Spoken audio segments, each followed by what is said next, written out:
వేదిక పైన ఆశీలైన అంటే ఇంకా రిటైర్ కాలేదు, ఈ రోజు వరకు పచౌరి గారు ఇంకా కమిషనరే ఉన్నారు.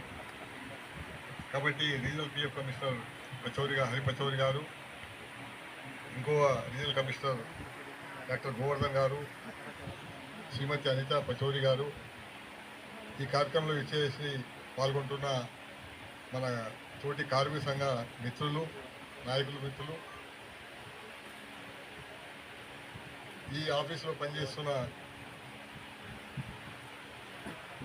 ఎంప్లాయీ సోదరులు, మనకందరికి తెలిసిన విషయమే, జాబ్ అన్న తర్వాత, ఎంప్లాయ్మెంట్ అన్న తర్వాత రిటైర్మెంట్ తప్పదు. రిటైర్మెంట్ లేని ఫీల్డ్ ఒకటే ఉంది, రాజకీయ క్షేత్రం. పాలిటీషియన్స్కు రిటైర్మెంట్ ఏజ్ లేదు, 60 లేదు, 70 లేదు, 80 కూడా 90 నడుస్తుంది. కానీ ఎంప్లాయీస్ అన్న తర్వాత రిటైర్మెంట్ ఉంది. కాబట్టి పచౌరి గారు మరి 37 సంవత్సరాలు సర్వీస్ చేసి ఈ బొగ్గువన్లో రాత్రి వాళ్ళు కష్టపడి పనిచేసే కార్మికులు, మిగతా ఉద్యోగుల సమస్యల పరిష్కారం కోసం కృషి చేస్తూ వచ్చారు. ఇప్పుడు నా డ్యూటీ అంటే ఉద్యోగం తర్వాత పని చేయక తప్పదు కాబట్టి పనిచేసే వాళ్ళు ఎంతోమంది ఆఫీసర్లు ఉన్నారు, ఎంప్లాయీస్ కూడా చూస్తాం. కానీ ఆ మానవతా దృక్పథం ఉండాలి.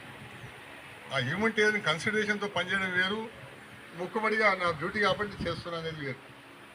పచౌరి గారిలో విశేషత ఏంటంటే వర్క్ విత్ హ్యూమనిటేరియన్ కన్సిడరేషన్.